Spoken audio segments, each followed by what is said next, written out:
মুড়ি খাওয়া ট্রেনিং দিতেছি।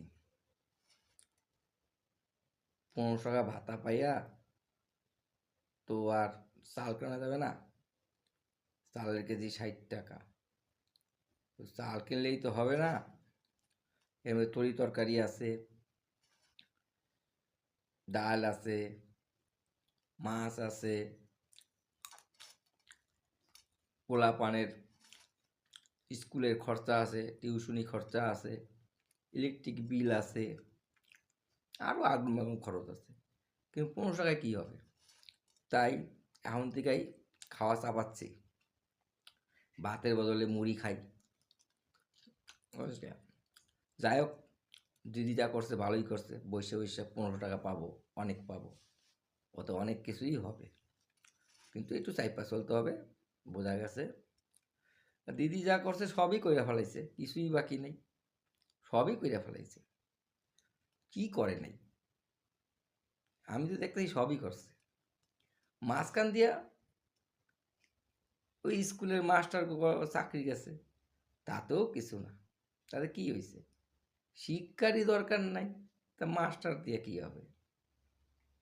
আর আপনারা কইতেছেন সবাই দিদি শিল্প করে নাই। শিল্প করে দিদি কি করবে? শিল্প না দিদি করলো, কিন্তু ওই শিল্পে ইউনিয়নবাজিতে, ইউনিয়নবাজির কোন দলে খাওয়া খাওয়াইতে ওই শিল্প দলে বন্ধ হয়ে যাবে, অর্থাৎ ফ্যাক্টরি বন্ধ হয়ে যাবে। তা বন্ধ হয়ে যাবে দিদি জানে, ওই জন্যই শিল্প করে নাই। যাই হোক, যা করছে ভালো করছে।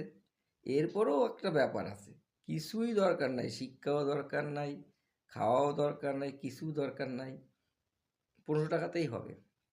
কিন্তু দিদি যদি আরেকটু কাজ করে দিয়ে যায়, সেটা হচ্ছে ওই বিধানসভা ভিত্তিক কয়েকটা করে মন্দির, কয়েকটা করে মন্দির আর কয়েকটা করে মসজিদ যদি কইরে দিয়া দিদি যায়, তাইলেই আমাদের খাওন দাওন জুটবে। ওই মন্দিরের সামনে সাওয়াল পাওয়াল নিয়া, বাড়ি একটা হাতে নিয়া বা থালা একটা হাতে নিয়ে বসে পড়ুন। ব্যাস, যারা মন্দির আসবে দর্শন করতে, তারা 2-5 টাকা করে দেবে, ওই এ নিয়েই চলবে, ওই এই দিয়ে যা হবে হবে।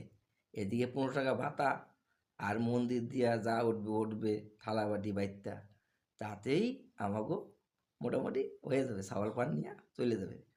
আমাগো আর কিচ্ছু লাগবে না, বইয়া বইয়া খামু আর কি। কত